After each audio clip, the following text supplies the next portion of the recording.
Hello and welcome to the Comics Pals. This is episode 321. The gang's all here. We've got Tyler, Hi, I'm sick. I hate it. But we're here. I'm here with my friends, so I feel a little it's, Mo- better. it's Morbin time. We got Kale, Hi, I'm not sick, but I'm here in a Christmas sweater with all my hot dogs. Marco, A representative for the Machine Overlords. Yep, that's for sure. Oh, and I got my sexy anime shirt on. Let's see it. I'm Sean, and I don't care about that. Um, I wanted to tell you all I have a major announcement to make. The announcement is that I'm leaving the show. No, I'm just kidding. The announcement Done that is bit so Be many a times, hell of Sean. a that would be crazy, right? that Imagine would be like nuts. you want to talk about one upping. Like that's I beat God of War Ragnarok and it was amazing. That's my announcement. Is Congrats. it your game of the year? Thank you. Game of the year. Game of the year. It's the one game I played this year. Game of the well, year. Yeah. Mine's No, I'm still go ahead. Elden Ring territory for me. oh well, you haven't played it yet, so I haven't. You're right. Listen, Pokemon for me. Which one? Probably Brilliant Diamond. Oh, gross. wow. I forgot there were three listen. released this year. It was the best one, frankly. The most stable one, anyway. Yeah. So love video games. Thank you, video games, for helping me this year. You know what video games have that's so mind-blowing? Like imagine if you could show someone from the 90s the way that video games look now, like the art, the graphics, mind-blowing, right? Blown away. They'd be like, wow, how am I watching real people do this shit? It's nuts. I think art in general is one of the things that's gotten the most impressive over the last 20 or so years. And we're going to start the show talking about art because this week, I think it's called the Lensa app came out and everybody's been using it. How many of you guys have used it? Anybody? I refuse. No, my iPhone is too old to update to it, so I actually can't access Good. the app. Good. Mm. I was ready to drop $7 on that shit, Good. And I would have pointed and laughed at you. but I did end up going and fiddling around with all of their other AI tools. They have a really good chat bot. That's cool. Are you The getting speed- Are you getting ads for those AI sext bots? No, I'm not Matthew Murphy. Oh, okay. I'm definitely not getting them either. I swear. Oh, Yeah, so like everybody's been using this thing. It's really remarkable how fast these things just catch fire. And it started a conversation, as all things do, on social media about whether or not these AI art, apps are offensive or are anti-artist. And it made me think about like whether AI can make art. Like is that even a thing? Because what is art, right? Like if you think about what art is, it doesn't even mean any one particular kind of thing. Art is a creative endeavor that expresses humanity's, passions and interests through some sort of talent, I guess. it's also a subjective experience. It is also a subjective experience, I guess, in terms of quality, but anything can be art. Sure. If someone is presenting something that they made with passion, then it's art. Even fighting is art. MMA, I think that's art.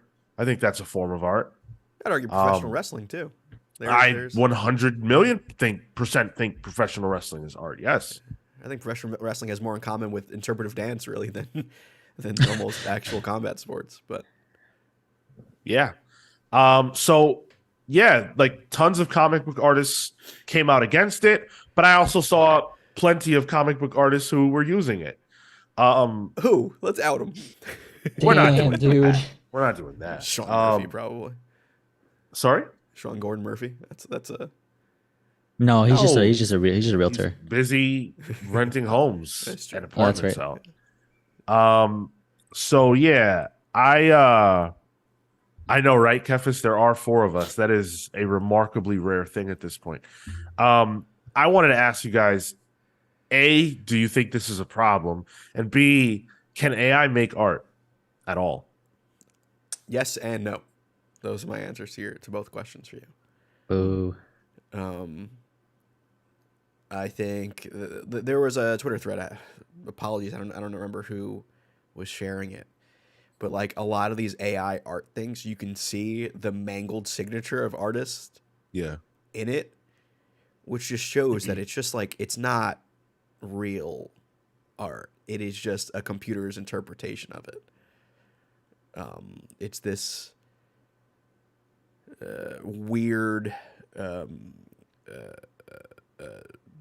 zeros and ones trying to interpret what art can be just by crowdsourcing and honestly kind of stealing a lot of art that's out there. I think it is very uncanny valley. Outside of like the moral aspects of it, I don't want to do it just because I don't want to have like weird facial dysmorphia about what I should look like based on how a computer idealizes my face. So like I didn't want to do it from that point of view. But yeah, I don't like this at all. I love it. I think it's to answer your question directly. No and yes. In that, The opposite. Got it. yeah. This is like any other tool. This is the way I've thought about it is,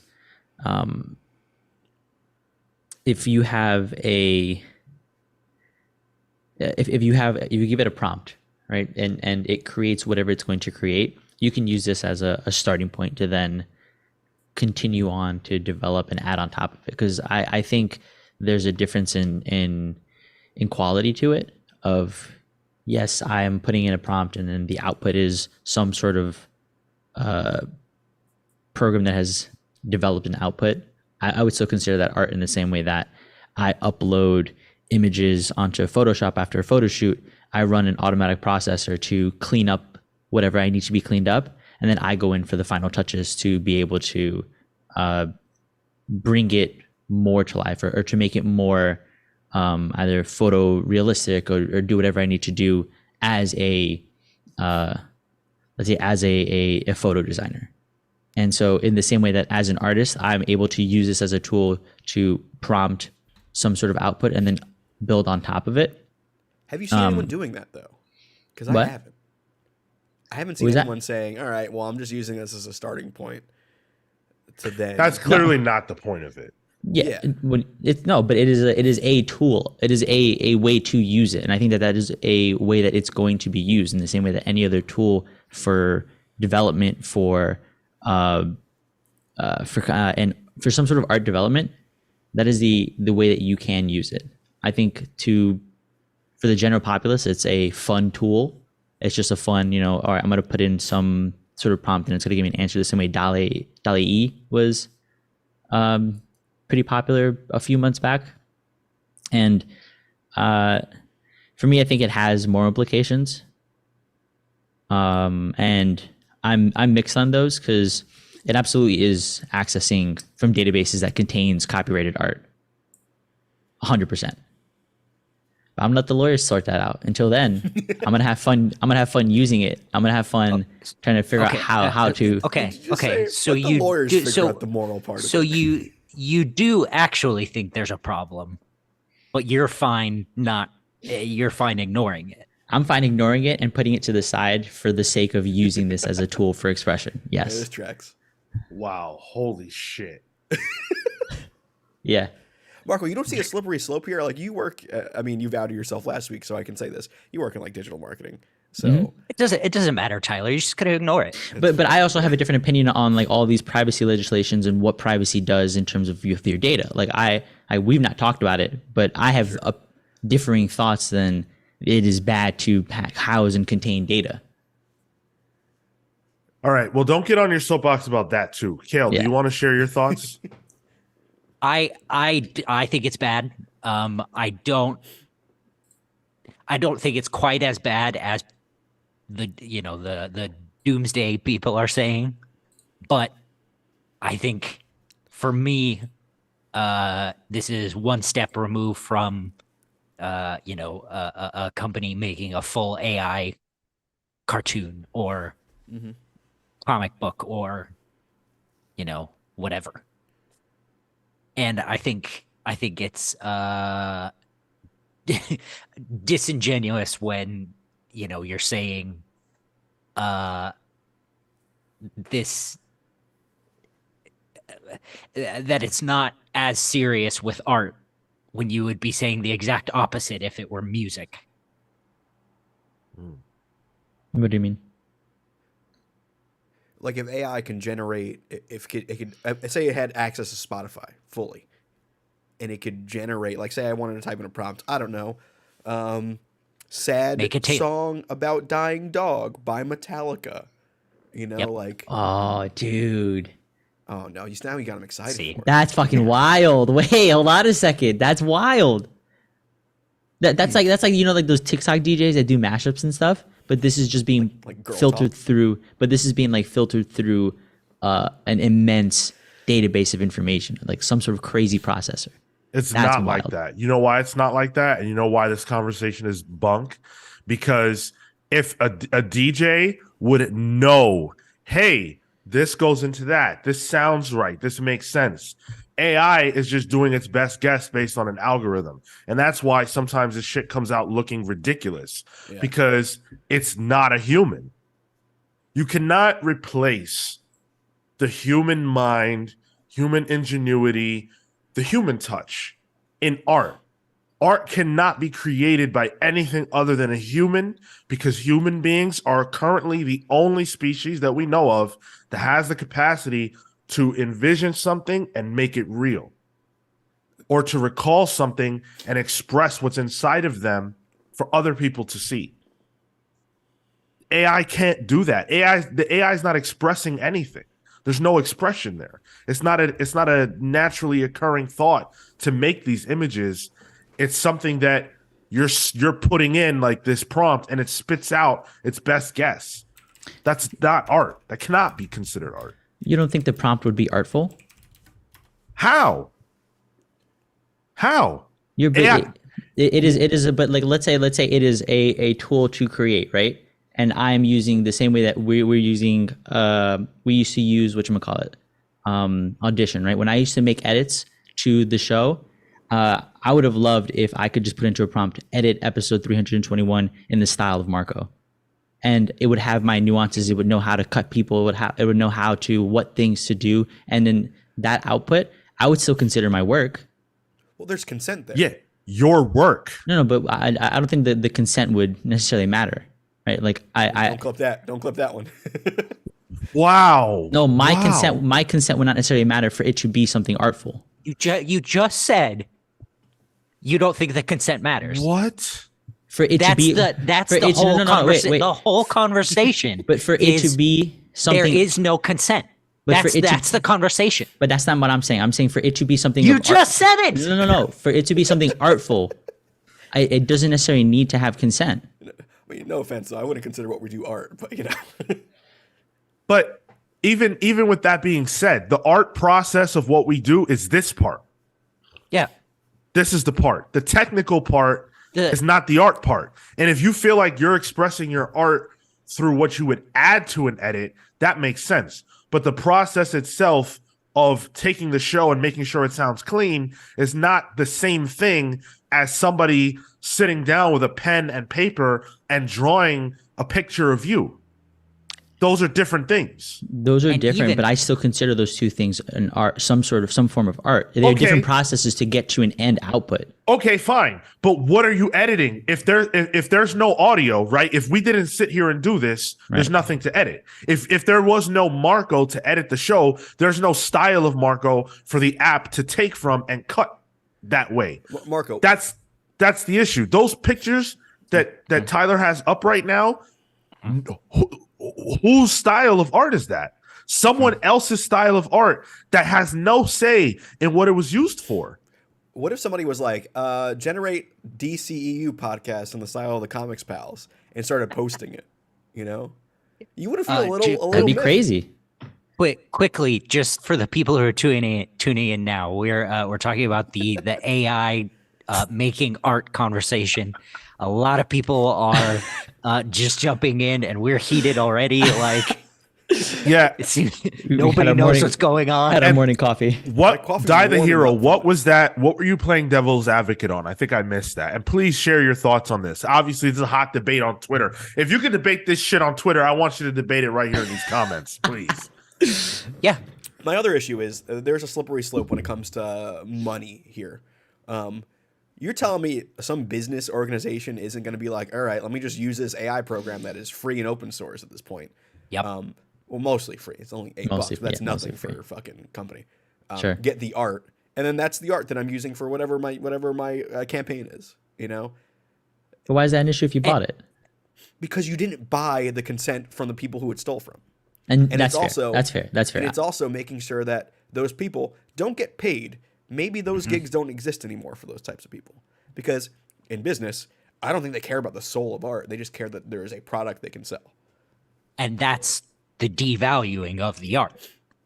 No, and this is a personal bias. in You're that- taking away the value of the art. Like no, that's sorry. that's No, what no. Tyler just said. No, I'm not speaking to that. I'm speaking to the fact that whether or not a business will retain only the output of the AI, because creatives that you work with, people that produce this for a living, at least in like my agency or my realm of work, there's always feedback. There's always work to be done. There's always process. It's never a finished product. Even when it's done by a human, it goes through rounds of development. It goes through rounds of whatever. Like there are processes to approve. So I would argue that nobody's just gonna put in a prompt on this and say, oh yeah, I'm happy with this output. I Yeah. want something tweaked. I want something to be redeveloped, and I'm gonna bring it to an artist to actually get that done. So they're going to take this AI generated art and then pay an artist again to be like, hey, can you just fix this up a bit? That's They wouldn't even use this thing they wouldn't even use this. I would much rather use a professional to develop something that I'm specifically asking for. Sure, you would. But I'm Yeah, not saying. But you said any business, right? Like as a business, I'm going to pay for that. I'm going to pay for that because I can trust the product that gets output from that inherently, even if it goes through rounds of feedback. okay, but what does that have to do? I was just responding to Tyler's question or his thing on like businesses will use this for that. I disagree on that point. It's already something that's happening. They've done it. Somebody did a Twitter thread in the voice translation, language translation, because AI caught up and they're able to do shitty translations. Companies now fart out these, garbage translations and go ahead. Who? Sean's just laughing. y'all all looking at something. No, I was laughing at the comment on YouTube from Derpy501. I'm debating how my boy in the bottom right has no creativity in his background, reference to Marco. Yo! But everyone else is trying to outdo him, lol. Oh my god, dude. Damn. That's probably just comment of the day, because that's funny. Good. Yeah, sorry, Kale. That's fine. Yeah, look. So Die the Hero said, in reference to I think it was my statement, a computer's interpretation, quote unquote, is still interpretation. It's something created by a human to create something else. The art comes from the work of an algorithm created by a human for the purpose of creating art. Right, but the specific intent of the human was not to create that art. It's not that the human was being assisted to create the imagery for you. It's that a human created something in the past, and then another human put into the chat box, hey, I want a picture of me. And then the AI steals some other image that was created for something else and composites all of that stuff into what you look at when the Lensa app spits out an image. That's the problem. It's not an interpretation of you, right? based on what AI thinks you look like or what AI thinks you should look like, and then using AI's talents to draw you. It's AI compiling various different art styles and who God knows what else to create a picture of you, to replicate a picture of you. That's, to me, that's not art, because it doesn't include the human part of saying, well, wow, I noticed this about your face, I'm going to add that detail. There's a way that you crinkle your nose that I'm going to add that detail. AI art can never know that. And it doesn't know anything. It doesn't see anything. There was that. It doesn't hear anything. There was that one thread. I think it was the Russo brothers that shared it. It was like the Avengers in the style of Wes Anderson, which seeing that was the most soulless take on the very basic ideas of what Wes Anderson is. It looked like shit. And it just didn't look good. It wasn't even cool to me. It was just like, That's the thing. Everybody kept talking about how good it was, and it wasn't. sucked. No, It just sucked. yeah. The color grading was off, and that's like step one. Like, come on. I thought it was The good. AI is dumb as shit. That's what I gotta say. Of course All it you is, AI because listening to this right now, fuck you, AI. That's what I have to say about it. that's not what it's meant for. And I think, like, ultimately, look, I think people are having their fun right now, and I think this will blow over. Just like most of this kind of stuff ultimately goes nowhere, and people have fun with it for 2 seconds, and then it stops. But We were literally having the conversation a month ago about how stealing art for AI was bad, and now people are paying the fucking app. And, Of course, because Yeah. art is the most devalued. I think art and intelligence, frankly, are the most devalued things over the last 20 or so years.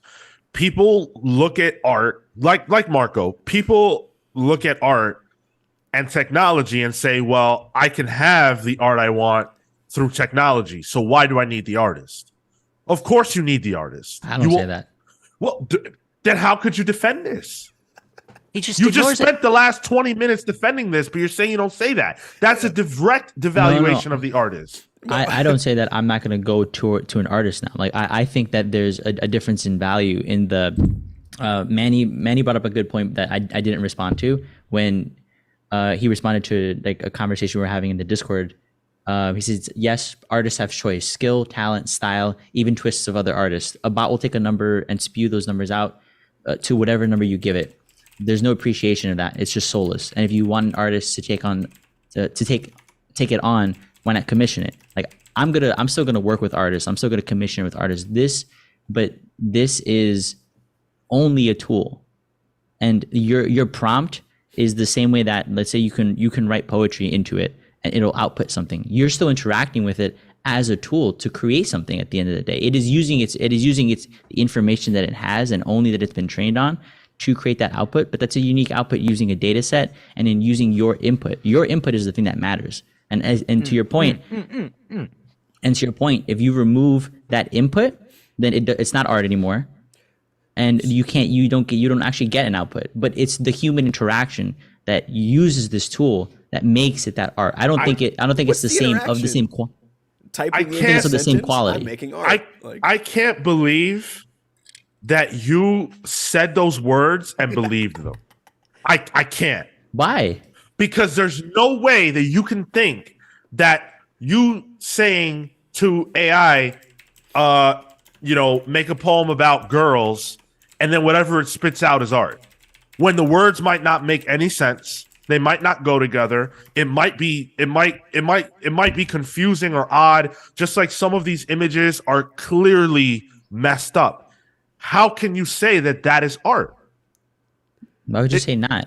Is somebody shitty stick figure drawing art? Yeah, It's their passion. It's what they did. but they still use the medium to express that. This is a medium to express that. It's Are you not a equating medium. this- It's not a different medium of expression. There's no expression. You didn't express. How did a person express themselves in these images that Tyler has up? How did the human who put that prompt in express themselves? They put the prompt in. They had to interact. They had to engage with this thing in Oh order for it to my produce. God. there's no How are you prompt, comparing though, that to with picking this. up a pen? The prompt for this? I'm saying it's a different value. It's not even in the same stratosphere. But I still think that think that the two things are art. Marco, if I ask you to draw a picture of me, did I make art? No, but I'm doing it. I'm Right. Did I express myself? But if you tell me to create a picture, God. Wow. what?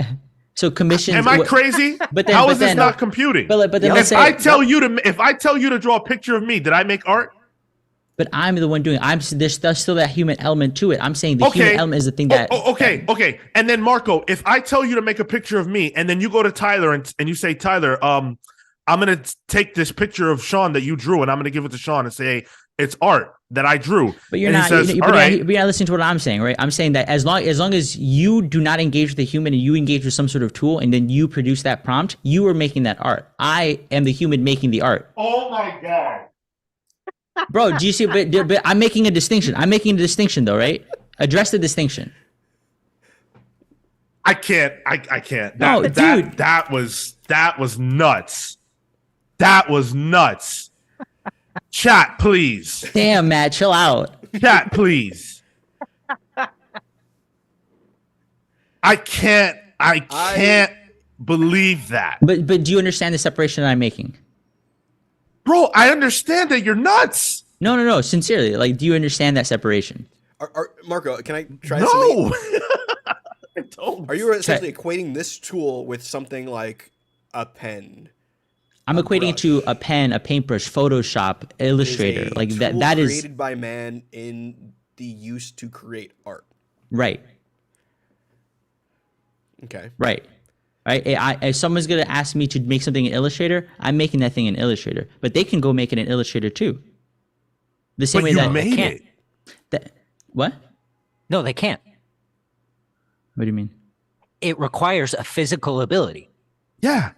Yeah, but it'll be a shitty output. Like you. That's fine. The output doesn't matter. It's the physical ability to do it. But then, if I don't have if I don't have a talent for it, then does that mean I don't have a physical ability for it? Yes. So then, why wouldn't my output still be art then, even if it's shitty? Because you made it. It's subjective. You made it. Right. You uploading a photo into an AI is not the same thing as making something. You're running code, but if you give it if you do like something like DALL-E, bro, it's not the same thing. Dude, if you run it through a DALL-E, I'd argue that would be art. My favorite part about this is that this is coming from the Swamp Thing fan. Marco is an anomaly in that sense. Like, I don't get how you don't get that human. What Sylph said, what I've been saying, human expression is at the core of art. You cannot have art without human expression, and putting a prompt into a machine is not human expression. It's not. But if I ask you to draw a picture of me, I did not create art. And if I ask you to draw a picture of me and you go to Tyler and steal a picture he drew of me and give it to me, you did not create art. The prompt isn't expression. Why would it not be? You as a human are interacting with it. Why would you say that a prompt created? So my picture of Sean that you've now stolen is like the prompt was a picture of Sean. I drew it, right? If you type a picture of Sean and the app steals my picture of Sean, and composites it, that's not the same thing. That's not art. It stole my picture. It scraped whatever data. No, it stole it. It scraped whatever data. Yep. Without my consent.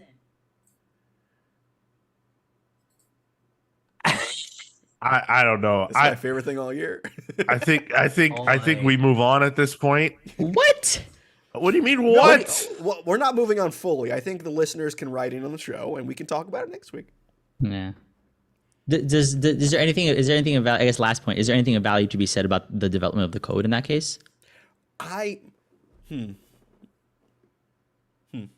mean, in the sense that, like, of value, yes, but something that we should have, something that is good for the world.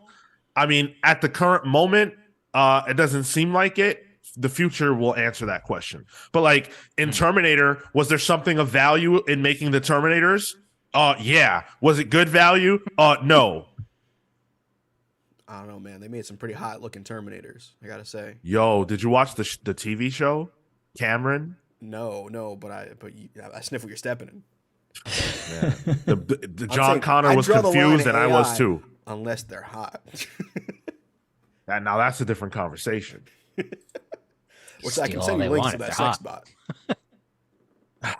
Oh man, yeah. I figured we'd kick the show off with a hot topic there. Some We hot haven't takes. done one that hot in a while. Yeah, know, it right? felt Favorite thing, good. though, is- Whenever Kale says the word disingenuous, you know it's on. That's how you know it's real. But my When he favorite, pulls though, that one out. Derpy501st in the YouTube chat is saying, of course, the guy with zero background is in. No, we did that one. We did that I one. put that one out there Yeah, already. okay. That was the best comment I've seen in a while.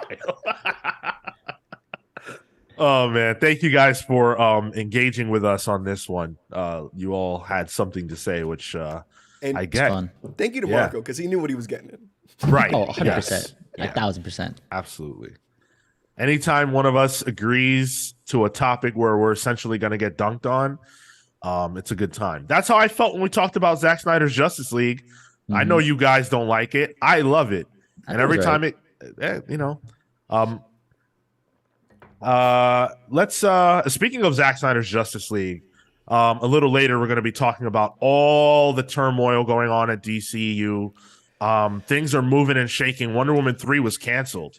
And I have a lot to say about that. Dude. If you've been listening to this show for a while, you know how much I love the behind the scenes at these movie studios trying to, as we said, make art. And I can't wait to dive into the latest batch of drama. It is spicy. But before we get to that, I have to plug the show, guys. If you enjoyed that debate, there are many that we've done historically. It's something that we do Regularly. regularly, yes. So you should stick around and listen to more of that. If you want to catch this show live, we go live at 10:15 a.m. Eastern every single Saturday. And then on Thursdays at 6 p.m. Eastern, we do our show Pals Polls where we review that week's comics. So come check that out. That's YouTube and Twitch /The Comics Pals. Patreon.com/The Comics Pals, where you can support your boys and get access to some pretty cool content. That AI art conversation, that's the kind of thing we would talk about on Palling Around. Just a broad conversation that doesn't necessarily reflect comics. It makes sense here because it's ancillary to comics. I mean, it's right on comics for sure, but it has wider implications. So yeah, stuff like that. Several of those palin arounds have evolved into Marco sort of changing the subject to fit his argument. Wow, dude. That's Rand. disingenuous. That Is is it? not disingenuous. Is it? That You wanna try that absolutely again? is. Yeah. No, that that- absolutely is. That's happened on like the two most recent episodes. Three And, times. on the two most recent, yeah, for sure. Okay, I'll give you I that think we one. need to Oh, get back to this AI discussion once it starts. But not making this shitty not jazz this music. conversation. This Almost- and this conversation. No, this conversation definitely not. Almost like it was your statement that was disingenuous. Duh. Duh. Yeah, would you also say that it was bullshit? It was Oh, disingenuous bullshit. I wanna not disingenuously say thank you to the following people: Thunderstruck Rebecca Alejandro, the Night Stalker Harris Nijinsky, Brian Demolisher Del Pozo, Random Rocio, Kefis the Incorruptible, the Great Destroyer Hyper Viper 89, Momentum Mike Elliott, Starcrossed Catherine Stars, and last but certainly not least, the Ultimate Fighter Snake of Talons. Those are all people who are supporting us at the $10 or more tier on Patreon. Thank you so much to you fine folks.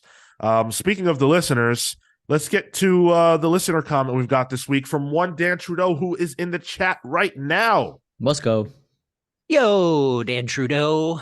He said on the Flintstones book club, which was our most recent one, "This was my favorite book club so far, so very nice work. I liked the book far more than I expected. I didn't laugh out loud much, but I really appreciated the angle Russell took along with Pugh's art. I don't always appreciate on the nose satire like this. I usually have an adverse reaction to anything that hits me over the head with its themes, but Russell is just clever enough to make it work. Here's my question. What other established characters / property would you like to see from Mark Russell's point of view? I keep thinking I'd love to see him do Blue Beetle and Booster Gold, given their history as blatantly capitalistic superheroes. The challenge there would be to lean into that concept, but figure out a way to make them redeeming. Yeah. First of all, thank you for the comment. Always appreciate that. First and second of all, thank you for the compliment on the book club. I'm wondering what made it your favorite? Was it just the conversation? What was it that stuck out to you? And then to answer the question, my mind went to Daredevil for some reason. I thought it would be interesting to see because Mark Russell is kind of cynical on the subject of religion and sort of like bashes it, kind of pokes fun. And obviously Daredevil has a complicated relationship with religion, but certainly for the most part is displayed as a believer of God. So I'm wondering how Mark Russell would deal with that. That's good. Great question. Russell, I mean, the Booster Gold Blue Beetle is a genius idea. I would like to see that. But he wrote a one-shot issue of Avengers. It was a tie-in for Judgment Day that dealt with Hawkeye. That was pretty fun. It was just like Hawkeye being judged and like, why does he do what he does? It was good. It was nice. Dan says what he loved about the Flintstones conversation was the quality of the conversation. He especially loved the fact that I was contrary to the rest of you. It added an extra dimension to the conversation. Oh, Kale. I love when that stuff comes together, dude. Like, a few of us like agree, and then one of us is kind of like off to the side for the books. It helps facilitate. What'd you say? Oh, you heard me. Hey, what did you say? Hey, no more AI discussion. We're done. Thank you. Yeah, thank you, Dan, for the comment. Did anyone not answer that wanted to?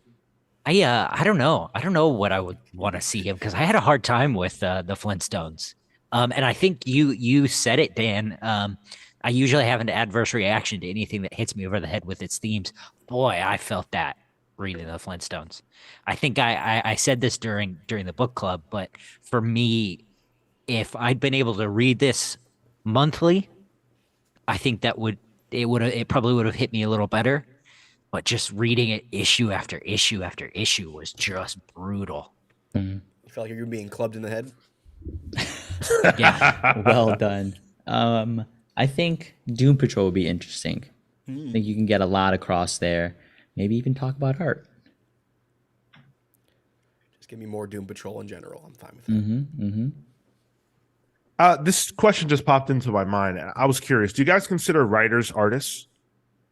Yeah. Yeah, right? Yes. Yeah, because they type words into a prompt.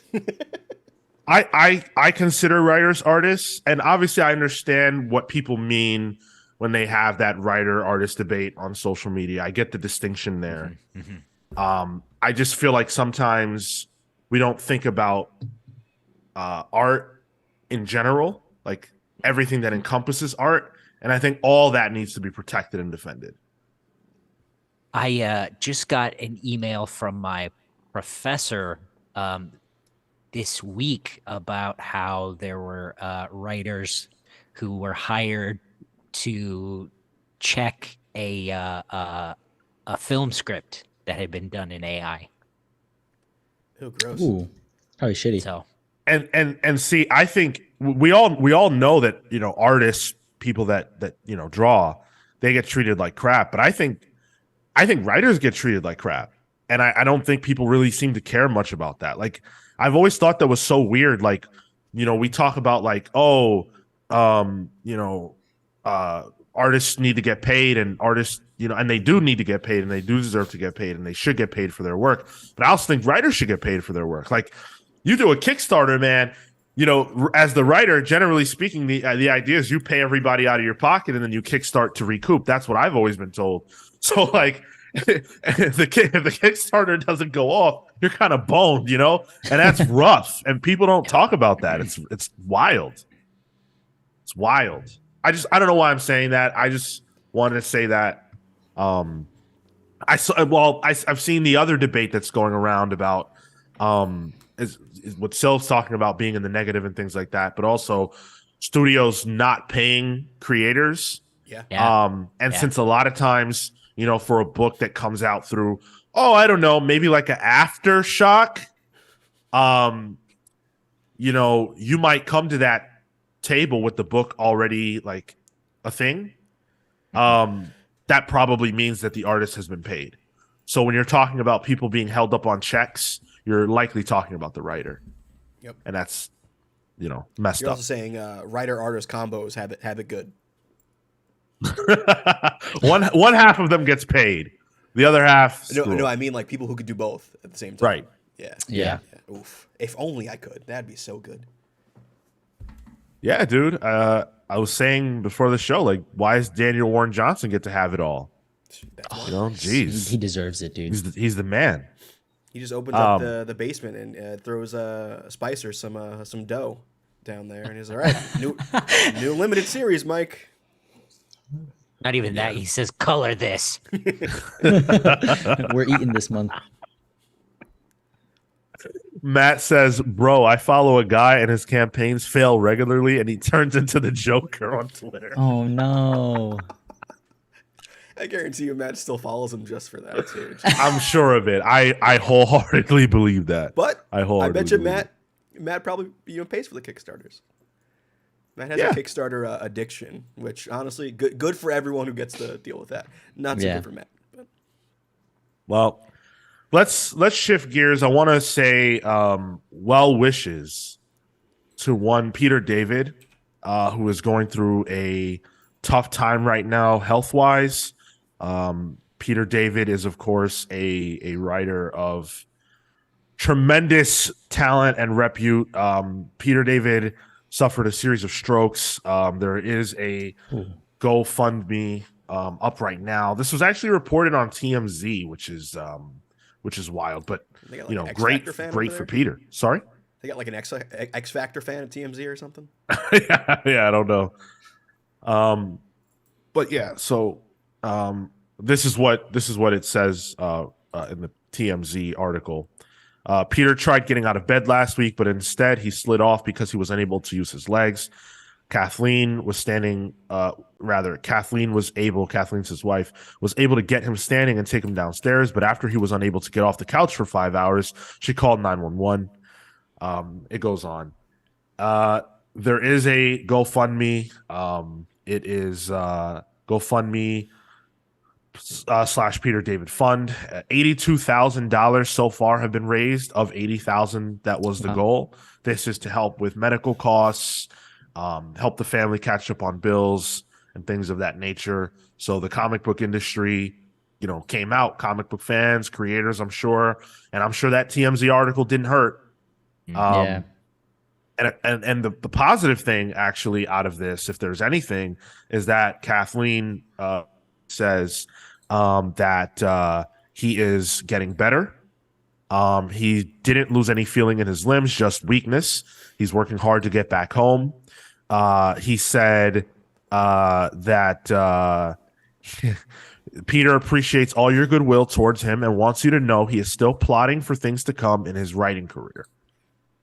And I love that. Good. I don't know anything at all about Peter David as a human being. I only know of him as a writer. I've never read anything good or bad about him as a person. But the fact that this is his passion, and after this serious event happens in his life, he's like, "Hey guys, I still got irons in the fire. Like, I'm not done yet." You know, I love to see that, because that's what'll keep him ticking. You know, if that's what he's passionate about, if that's what he loves, that's what's going to keep him ticking.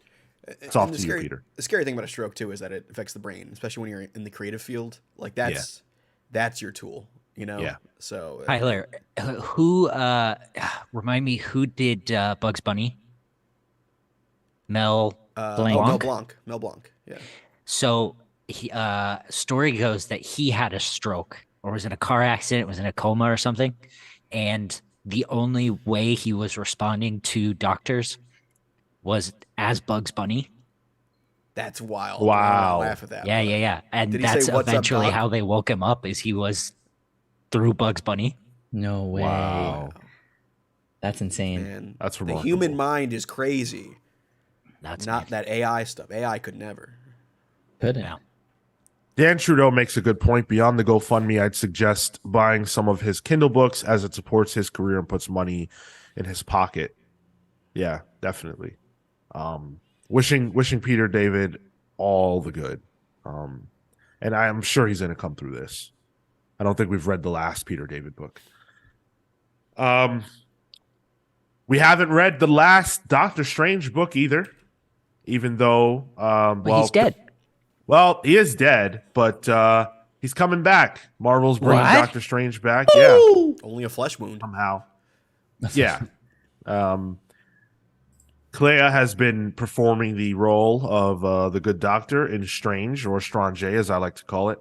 But Jed McKay and Pasquale Ferry are going to be bringing Stephen Strange back into the center stage. Ferry, of course, known for Namor Conquered Shores and Spider-Man Spider Shadow, which I liked. Yeah. So he's also going to be getting a new costume designed by Alex Ross, which is pretty sick. Oh, that's gonna look. Is that cool. it? What, that's on the cover? Okay.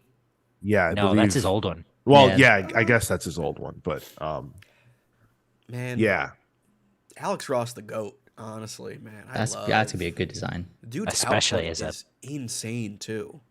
His Like- character designs are insane. Yeah, yeah, and the fact that he's able to put out so many damn covers, and the Fantastic Four book this year, like, whew, nuts. He must have been working on that for years. Like It's probably AI. Yeah. probably too. You know, gotta help. Gotta get started somewhere. You know. I do think Pascal Ferry is a good pick for this. Say what you will, Pascal Ferry is a very specific artist, but I think in the mystic realm, his art would actually work pretty nicely. So, sure. and Jed McKay, consistent, cool guy too. It was very nice at New York Comic Con. Has anyone else been keeping up with it? With a Strange. haven't. No. Yeah, it was strange. It's fun. It's really good. I really like Clea as like our lead, and the art's been great. The storyline's been great. Good fun. I wish we would have had more time with her because I like the character that much. I like Jed's voice for her, and like she's just a badass. She's So- not where, by all accounts. Jed does discuss the fact that she will be a part of this book. And it seems like this is going to deal with Strange's legacy. And it's going to be a personal story. It's going to harken back, it says, to his psychedelic and otherworldly storytelling of the past. So I could definitely see this being like a Stephen Strange and Clea Strange have to, join forces to, figure out why he's back and take down this, villain that Strange has some kind of a personal vendetta, or that has a personal vendetta against him. This is pretty cool. I'm into this. Yeah, very excited to continue to see Jed at least to stay on this series and to keep toying with this universe because it's been a lot of fun, or this part of it at least. Yeah, definitely. Mark Millar. You guys want to talk about Mark Millar? Everybody's favorite pitch man, the car salesman of the comics industry. And I say that with all the love in the world because Mark Millar can sell anyone on anything. I'm convinced of that. This is the guy who faked an image of Barack Obama holding up a cover of, what was the book he was holding up? I What? forget. I don't remember this. Was it Prodigy? It was something. It was fake. I'll find it. But he was holding up a fake cover. He said that Eminem was going to be in Wanted. It That's was the movie. Superior. It was Superior, was it? Superior, whichever it was. Mark Millar is putting out a new book called The Ambassadors, which is awesome. But 2 days before the Ambassadors announcement, he randomly started talking about how DC was going to be publishing his Superman book within 2 years. And Mark Millar loves to say something out of the woods, out of the box, just before or right alongside the announcement of a new book in order to generate buzz. He knows what he's doing, and he admits that he does it, and he admits that sometimes it's BS, and he doesn't care because he gets you coming and he gets you going. He gets you with the announcement, and then he gets you when you find out it was a lie. And all in between that, everybody's talking about his new book announcement, which is what we're about to do. So this is a book called The Ambassadors. Again, this is through his relationship with Netflix, so you can expect that this will eventually become a Netflix original, whether that's a series or a movie. He's got an all-star cast of artists joining him this time around. It's nuts. Frank Quitely, Travis Charest, Olivier Coipel, Matteo Scalera, Matteo Bafagni, and Carl Kerschel. That is wild. My man Mark Millar gets to work with the best in the business. And then the concept is interesting. He references Willy Wonka when he talks about. So it takes place in a world in which the superhuman genome has been cracked, and the scientist behind it is a Korean billionaire who builds the world's first superhuman headquarters in Seoul and alerts the world that she will turn 6 ordinary people into super people. This sparks a global competition for people who want to join a team that will be on call 24/7 for superhuman emergencies. Damn, dude, he just has a good way of building out some sort of concept. Like, this is some shit you spew at the back, like drunk at a bar, and then he makes it. That's a good idea. It'd be a pub for Millar, but yeah, I agree. Oh yeah. This is a crazy list of artists, and Frank Quitely, and then Carl Kerschel, wildly different. Oh yeah, know? So very I'm much. curious to see how thematically all these artists fit together. But like seeing Travis Charest interiors again, like, whoo, that's gonna be wild because his art has really evolved. Most recently, like with this cover art, I believe. Not he did familiar. like a really good Jean Grey cover on X-Men Red, from what I remember, or a Nightcrawler cover as well. But yeah, no, I'm excited for this a lot. Love seeing Quietly art, so give us more. Yeah, that alone is got me sold. Yeah, I've been kind of down on Mark Millar recently. I feel like Prodigy didn't really land, and Magic Order feel like it should have probably ended already. I haven't really loved the most recent stuff, but it's exciting whenever a Mark Millar book is coming out, just because of the artists he gets, and the concepts are always big picture, whether or not they ultimately end up being what I'm interested in. But there was a time, boy, where every Mark Millar book was hitting, like that 2006 to 2012, 2014-ish range. No, I would say even farther, because there was that one book that we both read, John, Revival or something. Yeah. I can't, somewhere in there, I can't remember the exact but name. That shit was good. That was great too. Yeah, fair. Is that the Capullo one? Yeah, Yes. wasn't it? Yeah. Yes. Yeah.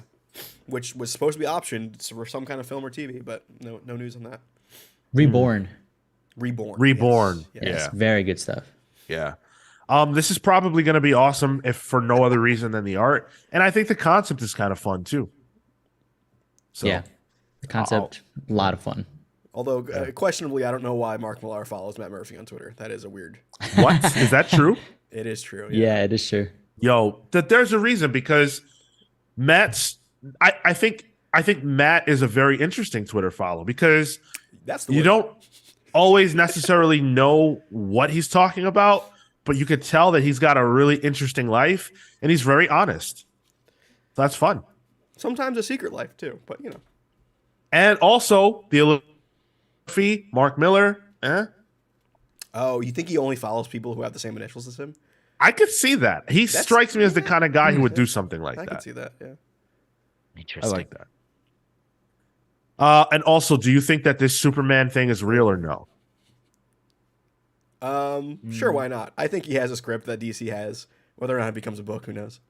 Yeah, they have it like in their to read pile. I hope it happens. I would like that. So yeah, let's you want to hear a funny story? I got a good one. I think it's funny. So Chris Wozniak, who is a comics creator, who's worked on, a whole bunch of different stuff. 90s guy. Stuff like the Spectre, stuff like Batman, Blue Beetle. Um he said that he was suing Warner Brothers. Oh, Yeah, he said he was suing Warner Brothers some time ago because the Batman, the film that came out this year, has striking similarities and resembles two different pitches that he has made to DC Comics over the years since the 90s. One of them is called Riddle, and then the other one is The Blind Man's Hat. And he has pitched these, and then they kind of like became one over the years. He pitched one to Michael Uslan, who is a producer on the Batman and does various things for Warner and DC on the film end. He put out a series of YouTube videos to showcase how his script and his pitch is similar to the Batman, and all this campaign, and he's got real lawyers in them too. Now, you tell me, because I'm going to list off some of the similarities. yeah, please. You tell me if this is a weird coincidence, if this is theft, or if this is a case of, I don't know, maybe him having an idea that anyone could have had. You tell me. Here we go. Defendant. So whenever I say defendant, I'm referencing Warner. Whenever I say plaintiff, I'm referencing Wozniak. So defendant copied plaintiff's portrayal of Gotham City's government and police as totally corrupt, unreliable, and a dangerous threat to Batman and Commissioner Gordon. Case closed.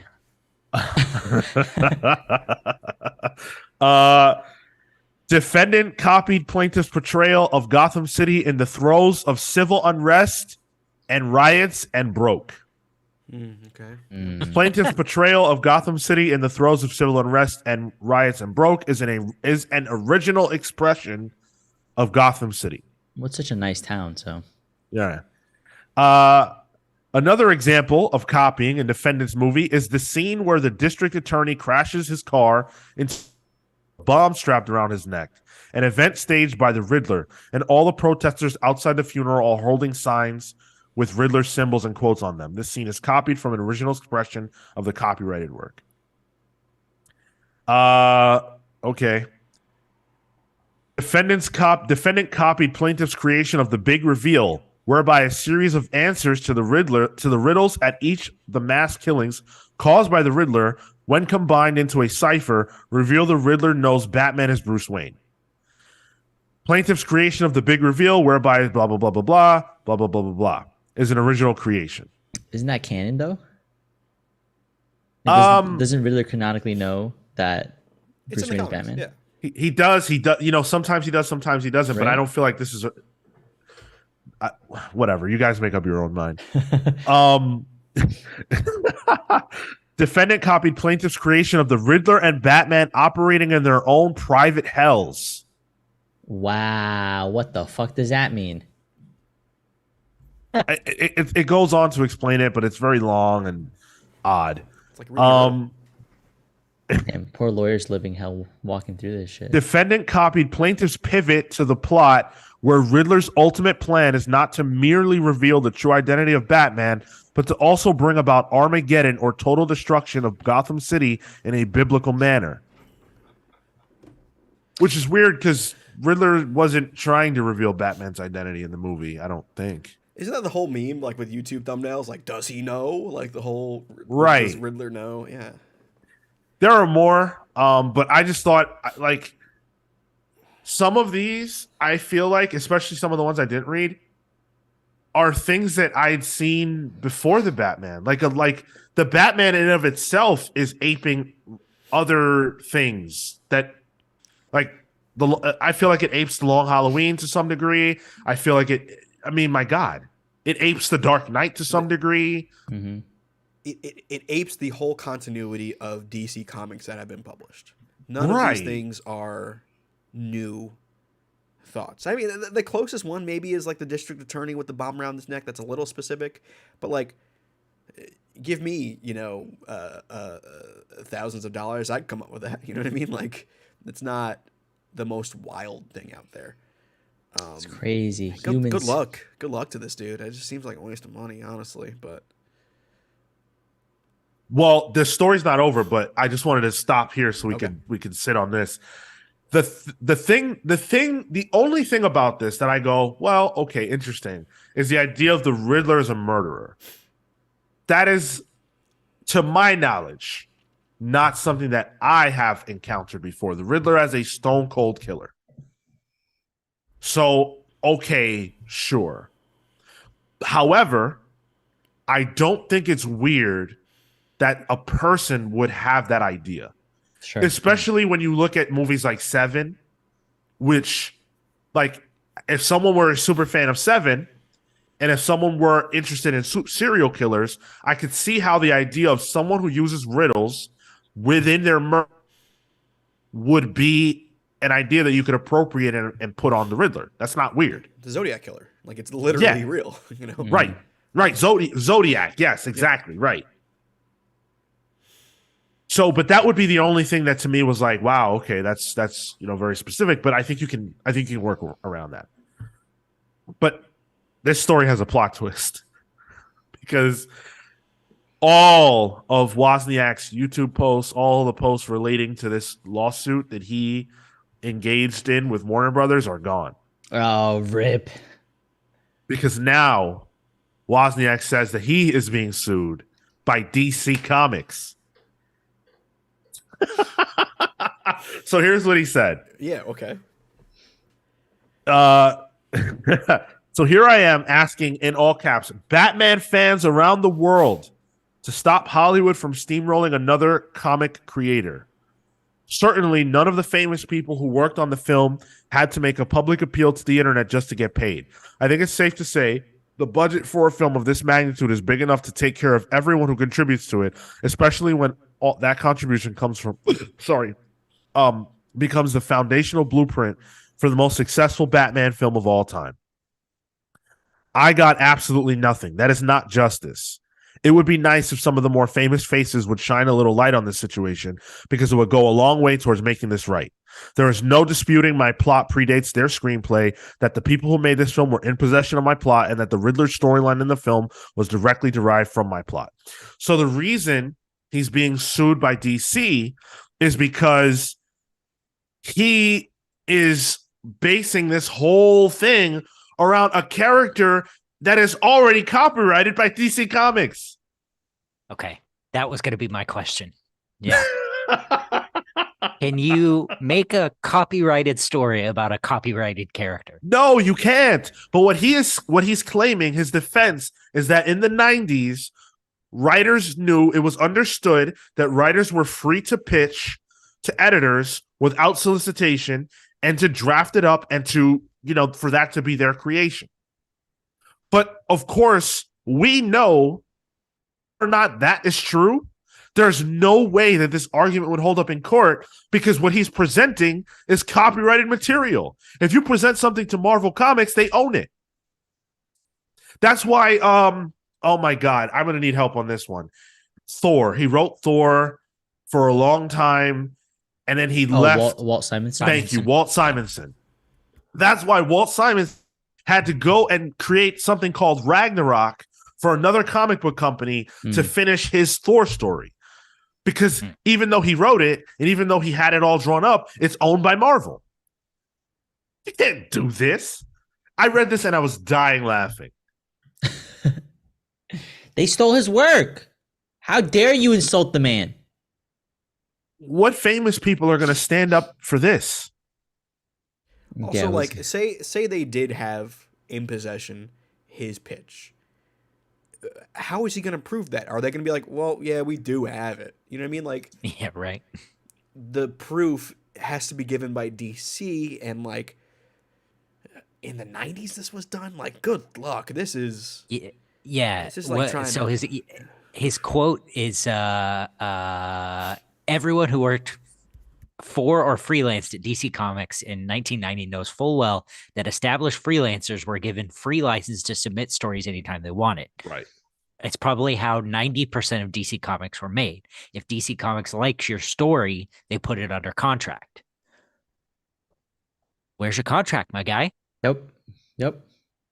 Well, you know why there's no contract? Because they never wanted to make the book. He talks about how he was trying to get this over for 12 years. He started pitching it in 90, allegedly, and the last time that I saw him say he pitched it was 2002. So, but regardless of the time frame, if anyone wanted it, there'd be a contract. And short of that, it's DC's owned property. What the hell? And also, like, especially if he's doing it in 2002, like, companies like this will not take spec scripts anymore. Maybe they did in the 90s, but they won't for this exact reason. Like, if I want to pitch a script, I wrote a script for It's Always Sunny in Philadelphia. Like, not actually the show, but I wrote, like, a script on it in college. If I can't send that over to FX. They're not going to read that. Because on the off chance I have proof that they did read it, and they use any of the elements, I can sue, you know? Right. So they're going to cover their asses as a big company. Like, Yeah. buddy, just do a Kickstarter like every normal person. Come on, dude. Make this, I don't know, Catman. Oh, that's copyrighted too. No, that's copyrighted. Yeah, I definitely feel like this is a case of someone having an idea that's like, look, at the end of the day, did Matt Reeves and everybody involved steal ideas to make this movie? Yeah. Probably. Yeah, they stole from the comics. They stole from every Riddler interpretation pretty much we've ever seen. They stole from almost every Batman we've ever. That's what happens. The Dark Knight is not a wholly original idea. It takes from comics, it takes from other movies. That's how stuff gets made. You know what I'm saying? And you're not always going to get paid off because there was something in your idea that was similar to someone else's. That's ridiculous. I just think it's funny that this guy is calling on all Batman fans. I mean, Unite. Yeah. But only if you have the membership card. Then, you don't count if you don't. We're not uniting over this. But thanks for the laugh. I appreciate that.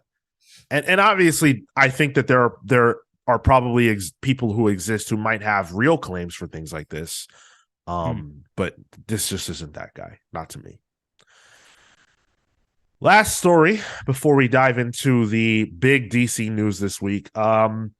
Superman Lost is a miniseries that is coming from Christopher Priest and Carlo Pagulayan.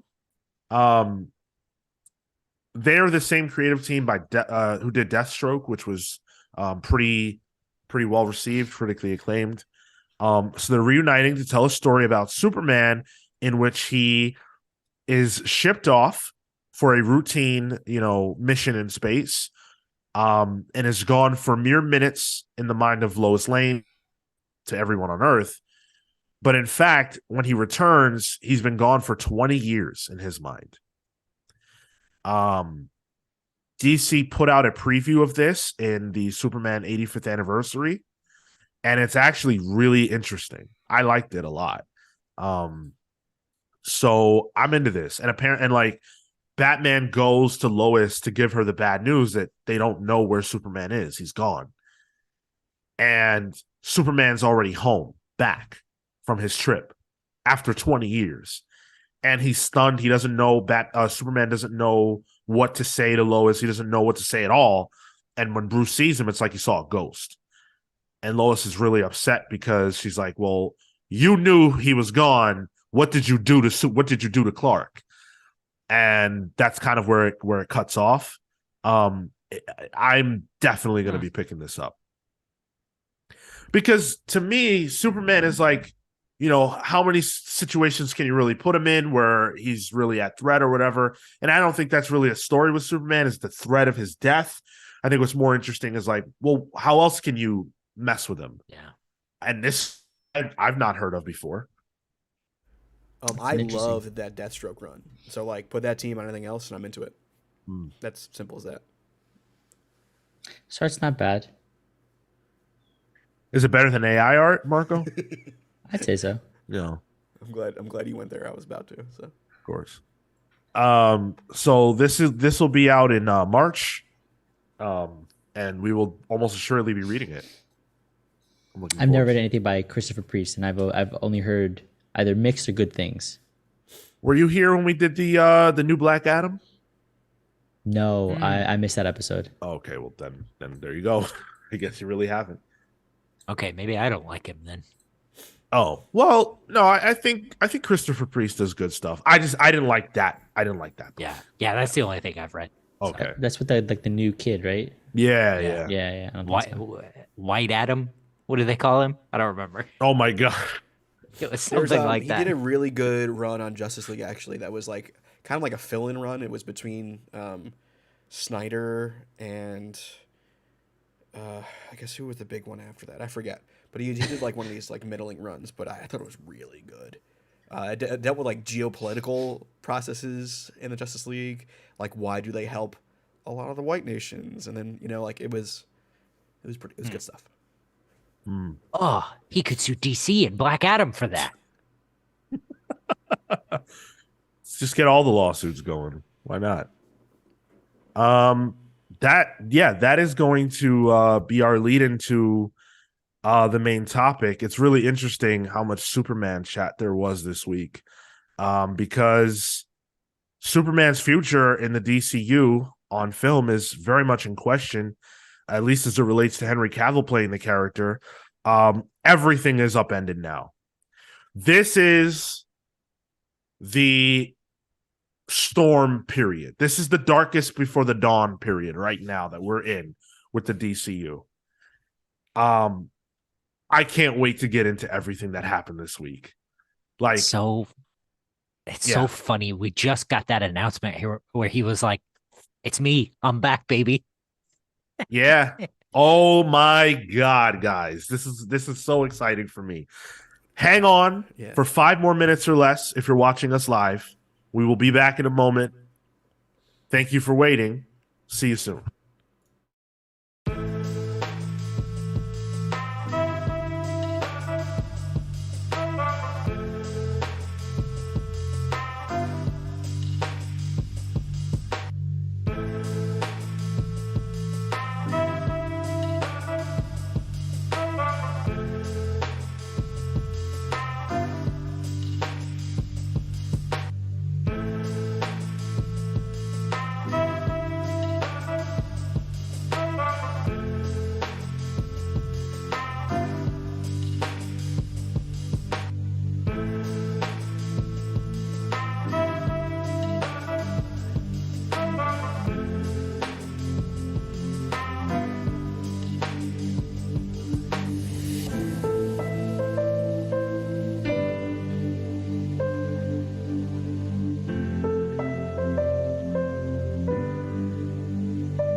Hello, we are back. Thank you for waiting. Appreciate you guys. If you're still with us and you've been enjoying the show so far, please do leave us a like. That helps us out a lot. A follow if you're on Twitch, or anywhere else. Quite frankly, anywhere that you can, leave us a like or a follow or a subscription, that would be great. Very, very helpful. Watching on Twitch, we appreciate all subs. If you want to gift us your Amazon subscription for the month, it's free for you to do. We appreciate that. All that stuff helps us out a ton. Let's get into the main topic. It is juicy. And I know we do the DC thing a lot, but I love to talk about it. And from what I can tell, you guys like to hear about it. So we're getting right into it. Now, this story starts in an interesting way because on December 7th, or rather December 6th, Gal Gadot put on Instagram basically a message celebrating the fact that she's Wonder Woman. It was like, that was when she was cast in the role many moons ago, that date many years ago, and that she can't wait to show us what's in store, what's coming next, right? The next day, December 7th, Hollywood Reporter's Heat Vision puts out an article, a wide-ranging DC article, but the headline is Patty Jenkins' Wonder Woman 3 not moving forward as DC hit turning point. That's the headline. This situation with now James Gunn and Peter Safran becoming the Kevin Feige, essentially, of DC is causing such upheaval that I'm not even sure what the landscape of the DC universe is going to look like after this.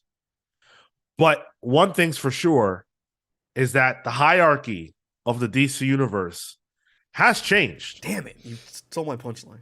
I'm sorry, Tyler, but this was my week. You got it last time. That's fair. That's fair. So notable names as we go forward. Michael and Pamela Abdi are the Warner Brothers Film Group executives. They are the people, other than James Gunn and Peter Safran, who have the most say in what goes on and the stuff we're going to be discussing. So when we talk about decision making, they're right at the center of all of this. We're talking about decisions like, is Henry Cavill still going to be Superman? And what's going on with that? We're talking about Jason Momoa and if he's going to still be Aquaman or if he's going to move on and be Lobo. All that stuff is being discussed. Is there going to be another Flash movie starring Ezra Miller? The Menace themselves. These are all up in the air right now. How there's not a concrete answer on that one, I don't know. But it all starts, like I said, it all starts with Wonder Woman. So we're gonna dive right into that. So Patty Jenkins turned in her script for Wonder Woman 3. And she received the feedback from, once again, those executives that I mentioned, Michael and Pamela, that the script wasn't what they were looking for. And that the character arcs weren't well defined enough. Now, I think that this is the most petty thing I've ever heard. What she went on to do. No, it's Patty. Oh, wow. She went on to send Michael DeLuca, a message that included the Wikipedia link to character arc. Yikes. I like that energy. No. Oh, no. An executive at a multi-billion-dollar movie studio who has the power to greenlight or not greenlight your film. And you send him the Wikipedia link to the definition of character arc. I mean, I hope she could have used that Wikipedia link during 1984. That's for sure. Yikes. Hell yeah. that's probably what she did, and that's why the movie came out the way it did.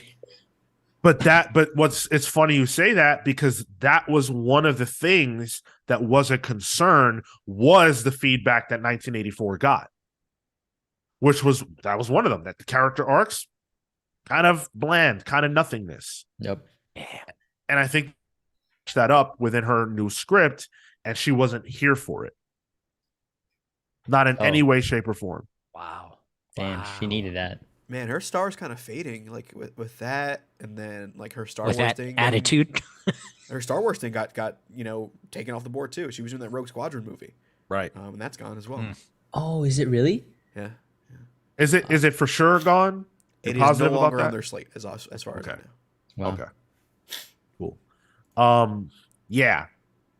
The other factor that I thought was unbelievable is that she told DeLuca and Abdi that they didn't understand her or what she was trying to do with the script.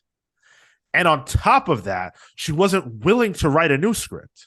And part of the reason why she wasn't willing to write a new script is because she didn't want James Gunn or Peter Safran to have a say in what she. And that's a key to this whole thing. And this is why the James Gunn thing might not be as good for DC as it first seemed. James Gunn is a director. He doesn't come from the same place as executives, right? So when James Gunn is giving you notes, you're getting notes from a peer, not someone over you, even though that person has the capacity to ice your story. It's not the same thing as Kevin Feige giving you a director. He can't do what you do. You can't do what he do. But James Gunn does what you do. And according to this, Patty Jenkins was not trying to hear his notes. Yikes. Man, I went to school with those types of people too.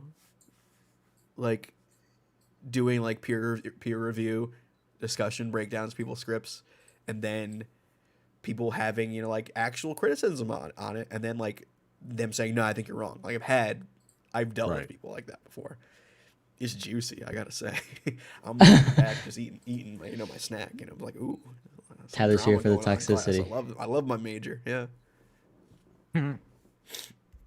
So that's over.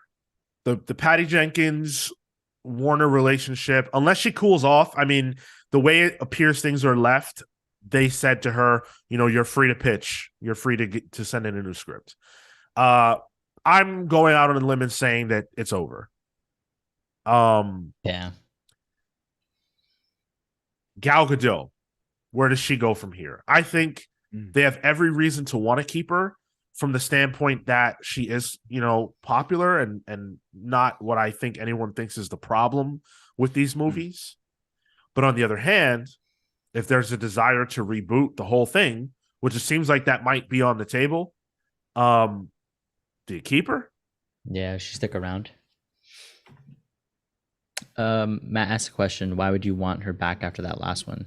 To your point, I don't think Gal's the issue. I think the script is the actual narrative that was provided. Because I had a lot of fun with the first film. Sean, I don't think you were as high on it, right? I didn't like it very much. Yeah. I thought the scenes were great. I thought the acting was well done. I think she can make for a good, hopeful character in the same way that a Superman can. And I think that potential is still there and it's untapped. So I would like to continue to see more of her, see where that character nets out in the larger story. But whether or not they reboot, that's been my question, I think, for like everything. Where are they drawing the line on what is carryover, what is clean slate, what is a one-off, and we haven't gotten clarity there. I hope they keep her because I really like her portrayal, and because there is no clarity, I can kind of work under the assumption that there's no rules to what they can do or can't. So keep her, get Dunk Ezra, keep Cavill. Momoa, I like him as Aquaman, so I'd hope you can keep him around, but it would feel weird and dissonant to get him as another character. And Peacemaker, that shit stays forever, dude. That's fun. Wow, I was just briefly looking at that thread that Sylv linked of the innocence of Ezra Miller, and some people will go to the ends of the earth to defend a person who is undefendable. Yep. Like the evidence against him having an inappropriate relationship with a minor is that Dakota? no one knows about it. Oh, I'm sorry, Them. them. Jeez, sorry. Yeah. The evidence of them having an inappropriate relationship with a minor is that there's no evidence of it. Like, yeah, no, no crap. There's no evidence of it. That's This is it wasn't a lack of evidence that kept R. Kelly out of prison. You know what I'm saying? Anyway, well, I will say it's nice to see the Flashpoint marketing has started early. yeah, with this thread. right. So let's talk about the Henry Cavill of it all. So allegedly, Henry Cavill has filmed the scene for The Flash, and executives are not sure what to do about it because it's important to note a lot of stuff was happening before James Gunn and Peter Safran came on board that they might not necessarily be down with now. And that's one of those things. We know that Dwayne Johnson pushed hard for Henry Cavill to come back. He talked about it ad nauseum. He got his wish, but he got his wish under an old regime. Now the new regime is saying, hold the phone. We're not so sure about that. So whether or not that scene will make The Flash is up in the air. They're not locked on an edit yet. So it could not. But the thing is that not everyone wants Henry Cavill back. In fact, it's pretty clear that as a whole, Warner did not want Henry Cavill back. They were going out of their way not to bring him back. In fact, if you look back at Shazam, you'll recall that the post-credit scene includes Superman, but we don't see his face because they didn't want to put Henry Cavill there. I don't know what the bug is that Warner has up their butt about Henry, but they don't want him. And it seems like that fact might also be blowing back on The Rock because The Rock went so hard to bring him back and he did so much gloating and grandstanding in the aftermath for a return in a movie that essentially flopped. Now, The Hollywood Reporter says, yeah, it flopped. It's looking like it's going to lose $50 million. Deadline put out an article the next day that basically talks about everything that The Hollywood Reporter discussed, but it recontextualizes it, or it adds clarity or whatever. And they say that report is not correct and that Black Adam is likely to make $50 million. The Rock also went on social media to say the same thing. But can I just say how embarrassing I think it is that an actor of The Rock's stature, and I mean that in terms of how much money he makes, is on social media talking about how much his movie earned in the trenches. Damn. In the trenches. Dude is in the replies of people saying, people are like, oh, I don't care what these dirt sheets are saying, I still believe in the movie. And like The Rock's replying to, No, dude. Twitter Jones over here saying like, oh, keep up the faith, brother. I'm like, oh God. Well, they're babies. They're only getting started. This isn't like, the MCU's been around for years. It's yeah.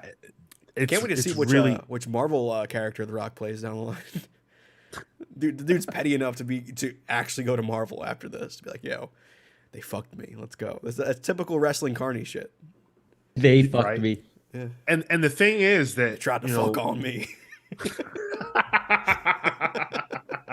I love that bit. The thing is that, Black Adam was being positioned to be a major figure in the DCU. And we talked a few weeks ago about like, now that Black Adam has come out and not done so hot, is that still the case?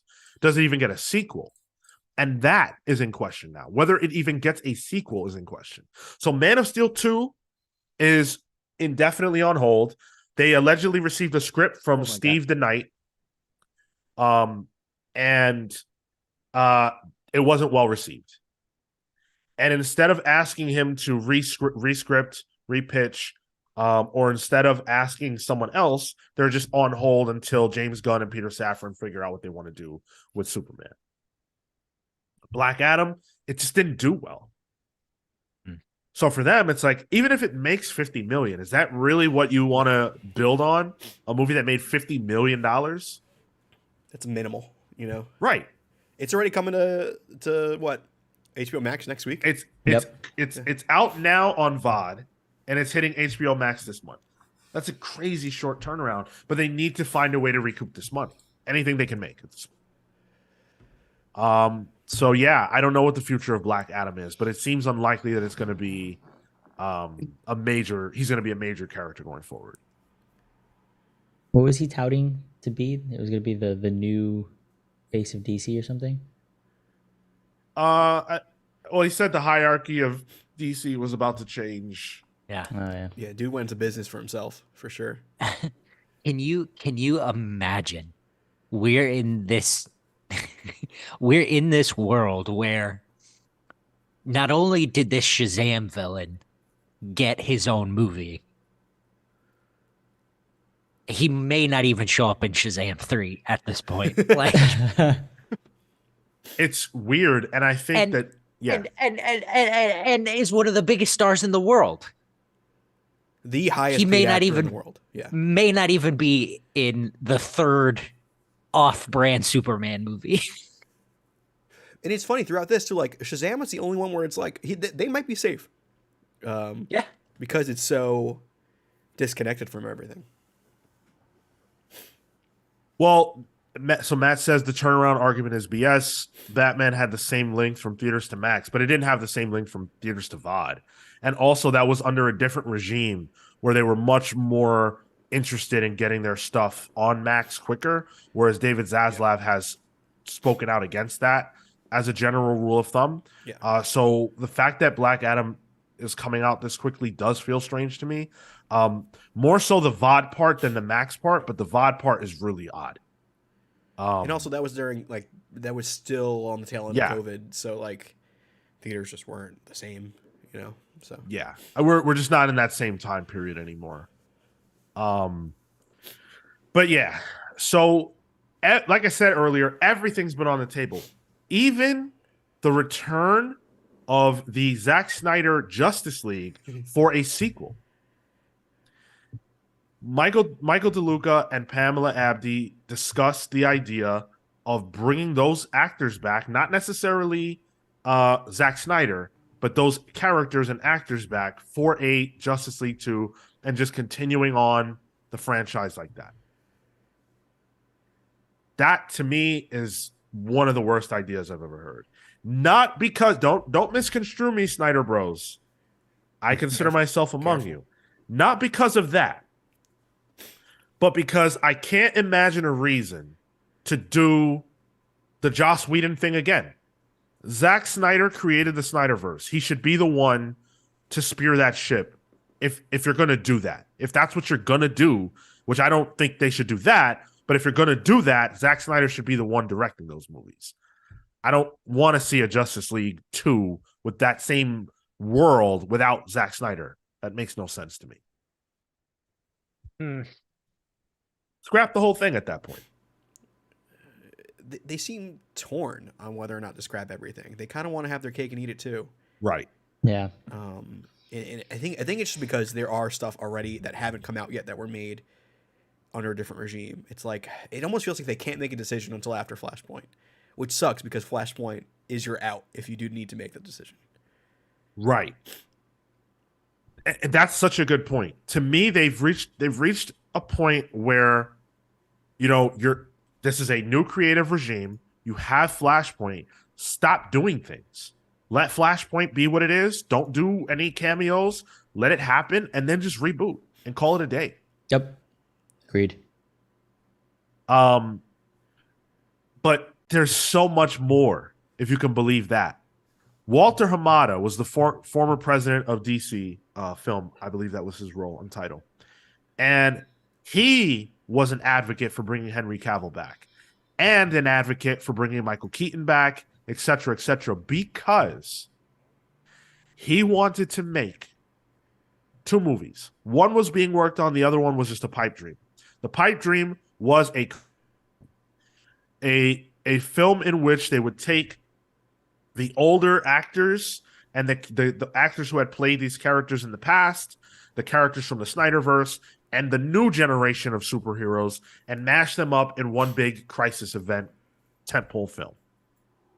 Oh, DC Comics presents Infinite Crisis. What was it? The Dark Crisis. You already forgot. It's not even done yet. Eh. Dan, I mean, I'm using that Snyder Bro term loosely. I like Zack Snyder's Justice League, and I'm not wholly against the Zack Snyder era of DC films. Do I think that's the direction that they? Yeah. Sorry, you're just not perpetually online in the trenches defending it. I've never defended it anywhere but this podcast, and I've certainly never attacked someone over it. But I do. Okay, fair enough. Well, there might be people who don't know. They might think I'm nuts. He says he's never attacked anybody. We started this podcast with 2 other people who aren't here, mind you. Whoa! You putting that on me? Whoa! Wait a second. My God. Can't take a sip for that. Yeah, that was heavy. I think that idea, that crisis idea, is a clear example of why we needed a regime change. Too convoluted? Way too convoluted. It's not that you can't do it. Marvel's on their road to Secret Wars right now, but that's already 15 years worth of storytelling. Right. I don't think you can just. It's not even that you can't just jump right in. Well, I don't think you can, but they're in a mess right now. They're in a mess, and a crisis is a mess. It's the ultimate mess. Mm-hmm. And I don't think they're in a position to handle that properly. Dude, if they did a crisis movie, you'd have to explain everything the same way that Gargoyles did this past week. Just like, this is who this character is and this is where they stand. And oh, by the way, you got to make sure you remember this person's like uncle's daughter's like marriage was a thing that happened. Check out Pals Polls for that.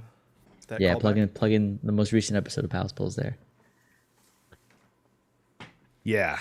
Just not a good idea. But the other idea. Now this is gonna get you guys. I promise. Get me fully torqued on this one. Michael Keaton. Mm-hmm. Okay. Okay. As Bruce Wayne. Michelle Pfeiffer. Ooh. As Catwoman. Come on, Kale. Mm-hmm. Thank you. Preach it to me, brother. In a Batman Beyond movie. Oh, with Timothée Chalamet as Terry McGinnis. I lost you with Batman Beyond? Hold on. Not because I don't want it. I saw this headline this week, and I said, this is a lie. This is clickbait. It's not. I don't believe this. The source is a little dubious. No, it's not. What do you mean? The source is the writer. The person who was writing the movie. The source was a Twitter account who then said the writer said this. So, I mean, it comes from the Hollywood Reporter. Christina Hodson delivered a pitch that saw Batman and Catwoman in a resuscitated relationship. They even have a quote. Hodson pitched her take, which had executives excited and had actually commenced writing when about 2 weeks after the hires of Gunn and Safran, she was told to stop. Quote, some Bat fans' hearts may break when we tell them the project was looking to resuscitate a romance between blah, blah, blah, blah, blah. I don't know. That doesn't scream Batman Beyond to me, though. But a romance film like that? But it is Batman Beyond. It's just older Batman. Like, the Batman Beyond is Terry McGinnis. But it was going to include that. Be an aspect of that movie. Here's the Hollywood Reporter, what's it called? Heat Vision. Here it is about this. In the after, okay, let me skip around. Christina Hodson was writing it, was penning it, blah, blah, blah. Hodson pitched her take, which had executives excited and had actually commenced writing. She was told to stop. The same quote I read. One She may was even told to love Terry stop. McGinnis. They may bring back Deathstroke, who was a villain. Blah blah blah. Ooh. I don't know. To me, I see it in Hollywood Reporter. I buy it. I don't know. It's not. Yeah, I'm certainly not saying that. It doesn't say that in the Hollywood Reporter. I'm sorry. I just like you say Batman Beyond to me, and I go, nah, that's not happening. It's also dated. So I don't know. I mean, here's the thing: you pitch me Michelle Pfeiffer Catwoman in any sense, I'm in for the ride. Trust me. Oh yeah. Oh yeah. As my cat just hits me with his tail. All right. It's whipping you, man.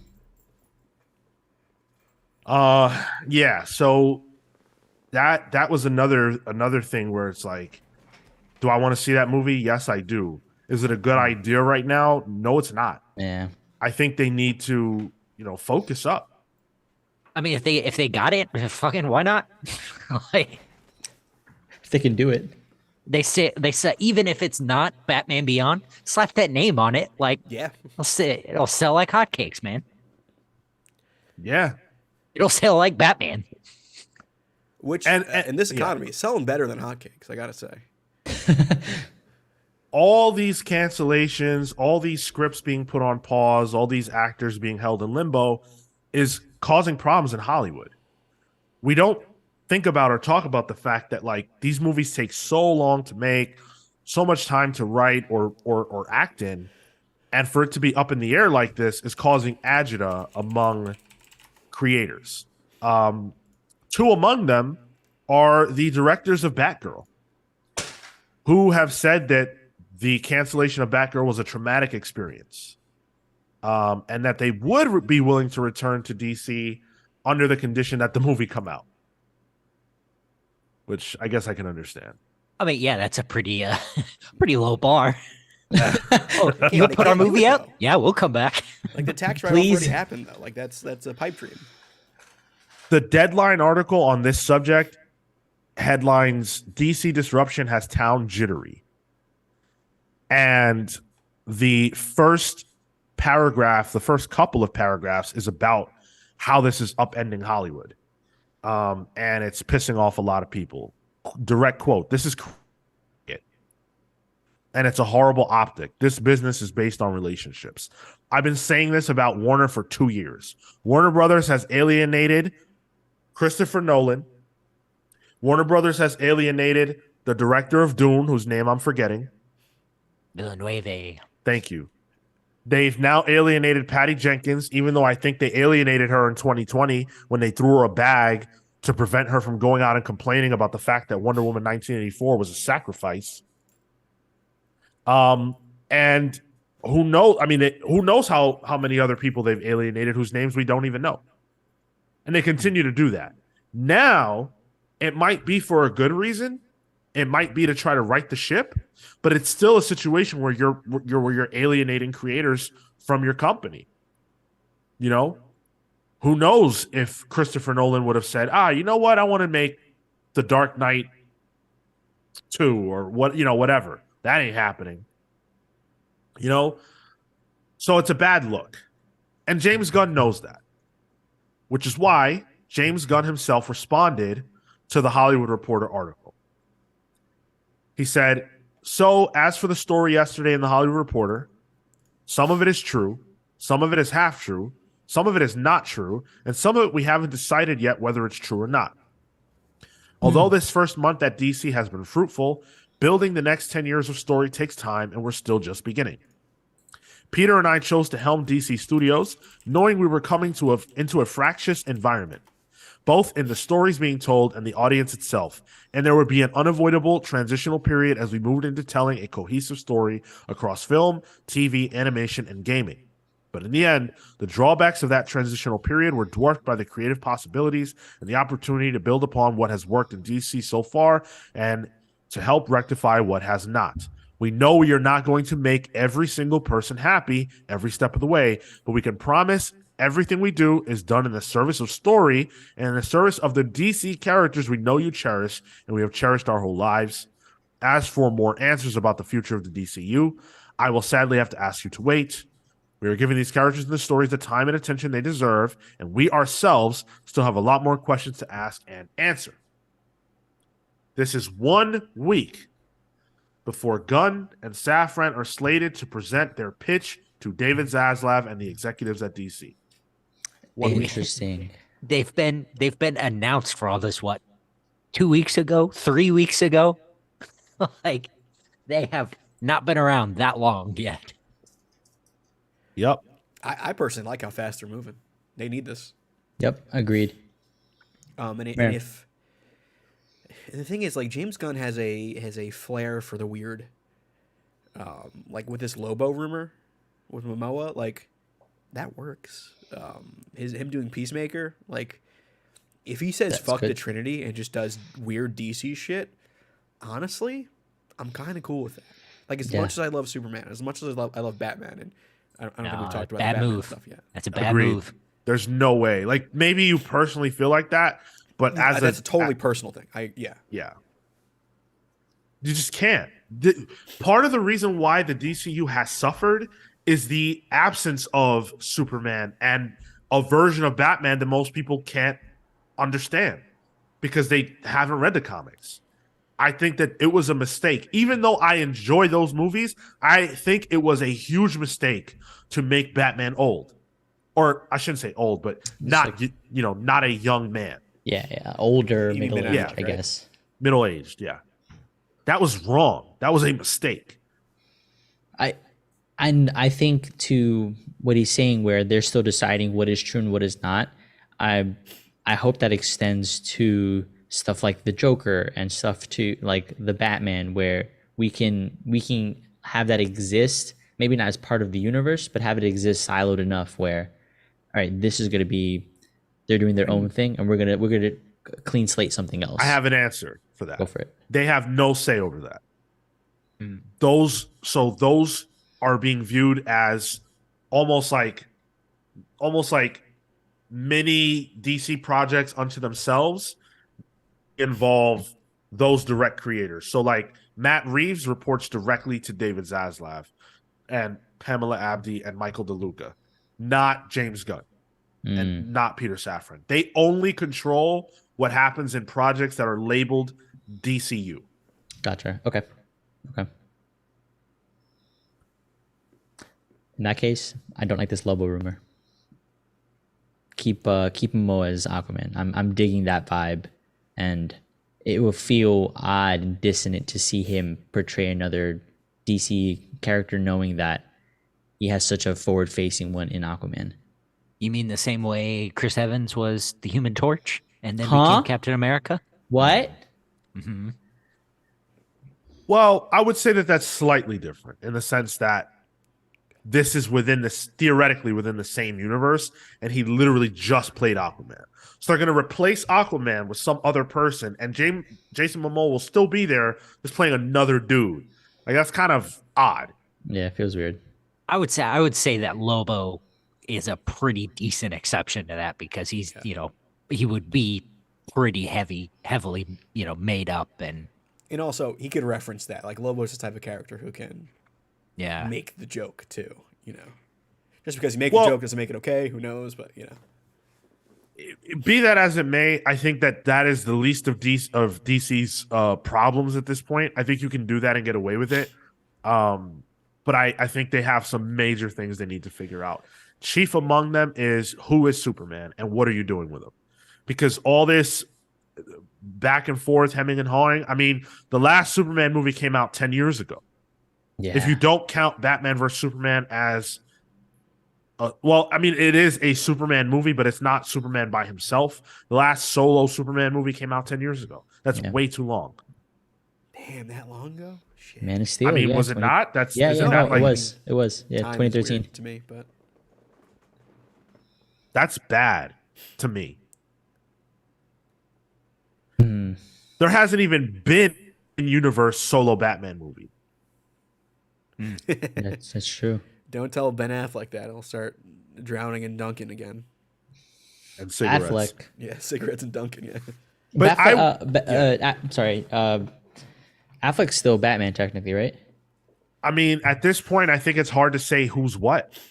I think in the sense that he has an upcoming appearance in the Flash, yes, he is still Batman. Beyond that, we don't know. I don't think he Batman should be. beyond that.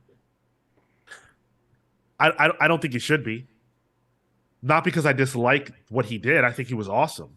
I just don't see how that could fit with the vision that James Gunn has. Yeah, right now. Scrap everything. That's just my opinion. I don't think there's anything they should keep. Not an actor and not a story beat.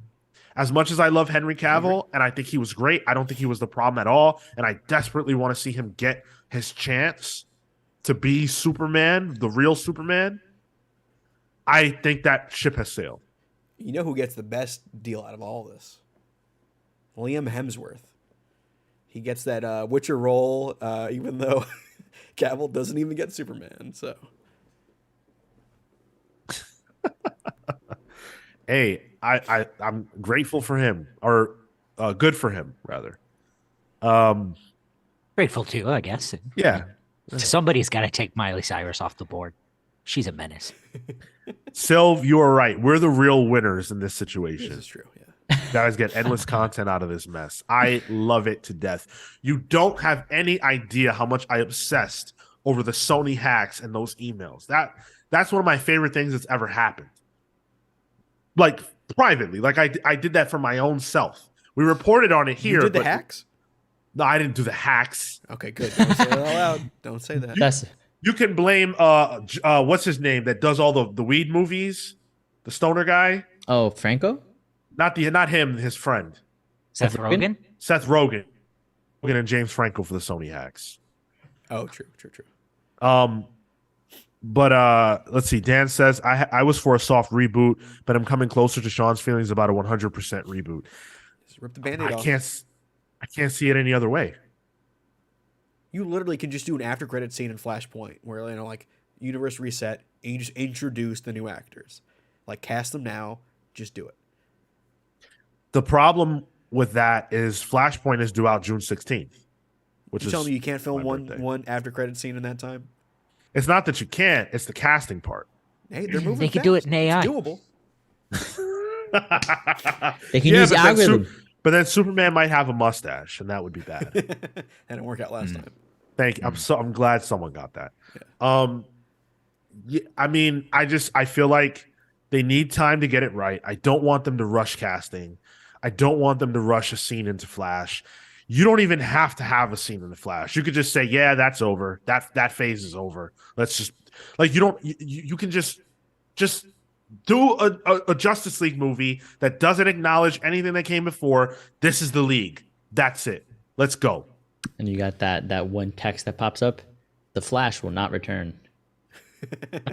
And Dan makes another good point. It can't be the final word because there's additional movies coming out. We still have Aquaman, and we still have Beetle. Well, Aquaman comes out. Blue It Beetle. does come out after Flashpoint. It was supposed to be the opposite, right? It was supposed to be, yeah. Yeah. We still have Blue Beetle, Aquaman, and Shazam 2. Yeah. That's right. Shazam 2's in February, so that's fine. But Yeah. yeah, And then we can be like, none of these will return. Yeah, the Flash will not return. Blue Shazam. Beetle, forget it. Never had legs. But what happens if Aquaman makes $1 billion again?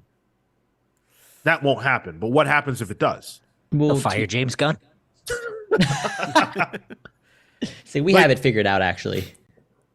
Would the executives really be cool with recasting a guy whose movies twice over have made $1 billion? No, sure they're they'd going to be push fine back with hard. recasting his wife in the movie. Yikes. But to be fair, they all that she was not well received in Aquaman 1. Fair. But yeah, like they have such a conundrum on their hands. And it's the most it has to be, in my mind, right? The most exciting thing James Gunn has ever been a part of, but also the most terrifying, right? Like from a creative standpoint, Yeah. like Yeah, his from view? a creative I agree. standpoint. Yeah. It's a fascinating time. It's so exciting to be a DC fan right now. I mean, James Gunn made the best DC thing in years, and that's the opening credits to Peacemaker. So if you continue that, I'm ready. That's fun. That's what gives me pause. It's like I don't want loved I don't Peacemaker. want that for the DC universe. Like goofy. Yeah, I don't want that.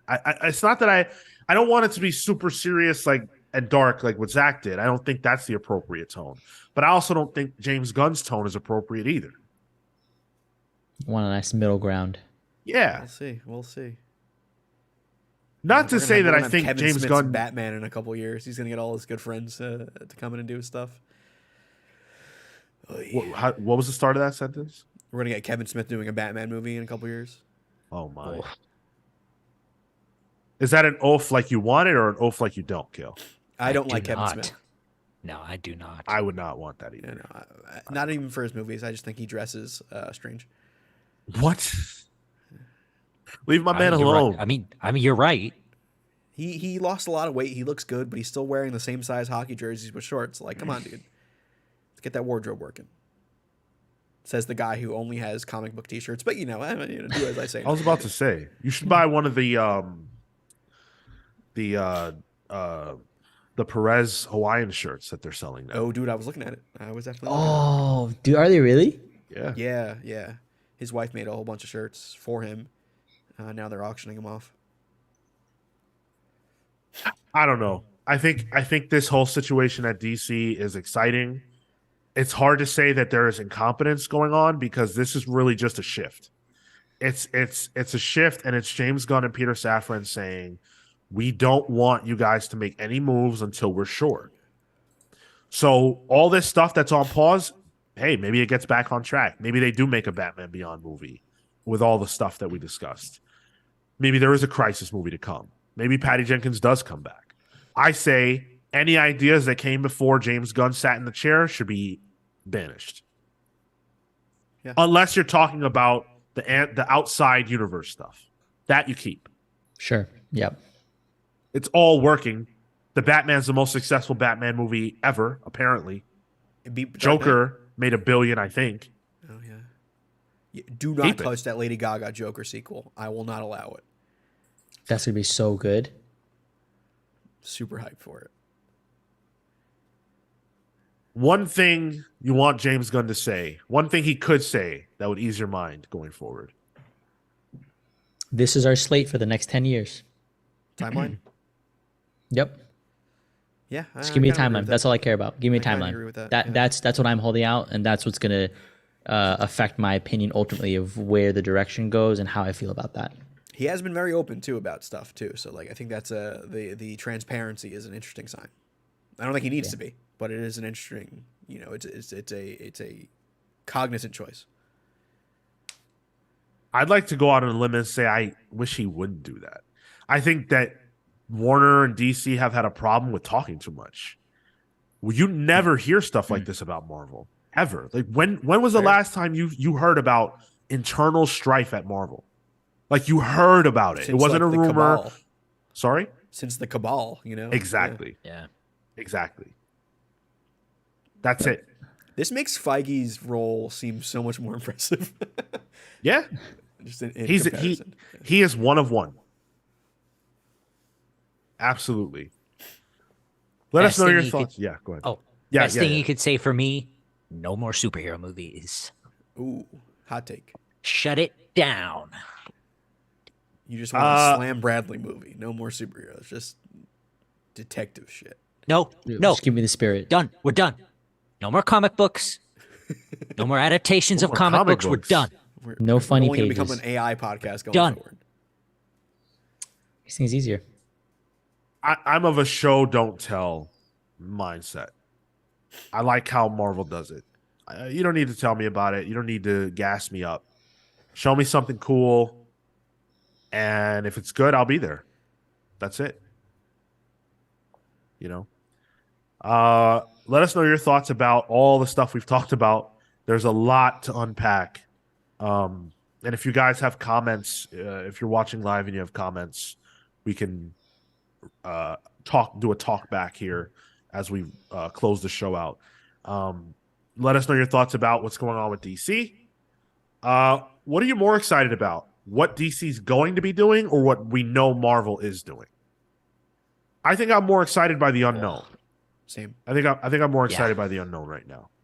Yeah. For better or for worse. It's a bit of a watching a car crash situation going on. Yeah. There you go. Those people survive. No. God, I wish we had talked about this. There was an announcement that, well, not an announcement, but a report that Marvel is looking to do things a little differently after the feedback that they've received based on Phase 4. I think that actually came out last week, but yeah, Old news. Can't do it. I know, right? Yeah. But yeah, I think they need to do that. Anyway, if you guys want to keep up with us and let us know your thoughts about all this stuff, there's a comment section wherever you were listening to this. But you could also write to us at thecomicspals@gmail.com. Get us on social at The Comics Pals. Join our Discord server. Come hang out with us on Discord. It's always so much fun. I think you guys would enjoy it. That's where the AI discussion started off in there. So Yeah. Yeah, it did. Yeah, it totally did. And then it blew up on here. it seeped out. Not the first time that's happened. Yeah, you guys just cause stuff to devolve, dude. Devolve. Div- Wow. Yeah, so come hang out with us on Discord. If you want to watch this live, YouTube, Twitch /The Comics Pals every Saturday at 10:15 a.m., Thursdays at 6 p.m. Eastern for Pals Pulls. Patreon.com/The Comics Pals to support us. Everything you do supports us. We're trying to get to 1,000 subscribers on YouTube. That would help us out a ton. So if you've got like a kid, for example, like Sean Glennon has a kid named Onyx Glennon who thinks I look like James Harden. Well, if you like James Harden, if you like me, hey, subscribe. Name's Onyx? That's rad. Yeah, I don't know if that's their real name or not, but that's pretty cool. Yeah, help us out. Help us get to 1,000. Kale will do a backflip. right. Yeah, and it'll be a good old time. We're putting up a poll for this week's Pals Polls. Go to Twitter, twitter.com/The Comics Pals. Vote in the poll for what you think we should read this week as the listener pick. Head on over there and do that. It'll be up. It'll be up within moments of this episode being over, so you can head right on over there and do that. Yeah, for everything else, The Comics Pals. Check out our book club, The Flintstones, our last book club of the year. It was good. Dan Trudeau says it's good. It got the Dan Trudeau seal of approval. How can you go wrong? The dream. And Yeah. Of course, I pick a book where nobody's wearing shoes accidentally Why you got to bring it up? for the bit. You do it to yourself. I genuinely want to put together a compilation of all the times. This is what I was going to do to roast you. A compilation of done. all the times that you've personally doable. brought up feet. The problem is that I can't do that. You've seen the TikTok I made. Yeah? Oh, She-Hulk about one? sniffing feet. Yeah. Guys, I'm not sure it's a bit anymore, but let's go. Let's No, Sean, it's not. do I the don't think plugs. it ever was. I genuinely don't think it ever was. Do the plugs. Do the plugs. Yeah. Kale, you're up. Thank you so much for listening to this episode of the Comics Pals. You can find me at Toto Into on Twitter and Instagram. That's TOTOI. You can find my work at kaleward.com. That's CALEWARD.com. Don't forget to buy Adam Volume 2, The Beginning. Adam, The Beginning, Volume 2. It came out this week from Titan Comics. I did the lettering for that, and Common Writer Kuga. You can if you look for my name, don't forget it's my pen name, Jessica Burton. Hopefully that'll change soon. Marco. You can follow me at Mr. Marco Inamoto on Instagram and Twitter. Come talk to me about One Piece. It is one of the only things I am currently consuming, and I've been messing around with the with open sources Oh, boy. varying AI. They have a saw cool that chat. Have a cool chat feature. They have a version 2 of the DALL-E. What is that? Yeah. A Pitbull generator? Sorry, Is it like an AI Pitbull?